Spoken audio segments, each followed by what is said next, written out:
शाहू राजांनी सगळ्यात पहिले आरक्षणाची सुरुवात केली, जाती जनगणना करून त्यांना आरक्षण देण्याचं काम केलं. आरक्षणाचं एक मिसकन्सेप्शन आज बी, जेव्हा मी लातूरमध्ये शिक्षणाला होतो तिथे एक मिसकन्सेप्शन आहे, त्याला 40 मार्क पडल्याने लागते, मला 50 मार्क पडल्याने का लागत नाही, त्याची मिसकन्सेप्शन आहे. त्यांनी म्हणजे आता त्यांच्यापाशी पण पैसे आलेले आहेत का. डॉक्टर बाबासाहेब आत्मसन्मानाची सुद्धा गोष्ट करतो. ते आत्मसन्मान भेटलेला आहे का.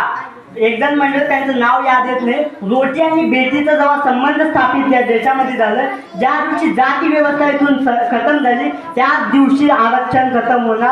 आरक्षण पसंत कोणाला, अफर्मेटिव्ह ॲक्शन 10 लोक आहेत आणि 10 लोकांमधून 5 लोक सामाजिकरित्या कमजोर असले तर बाकीच्या 5 लोकांनी त्यांना अफर्मेटिव्ह ॲक्शनद्वारे, अलग अलग ॲक्शनद्वारे त्यांना समान आणण्याचं काम इकॉनॉमीमध्ये यांनी PhD केलेले होते. सोशो इकॉनॉमिक रिफॉर्मसाठी सुद्धा हे महत्त्वाचे कार्य आहे.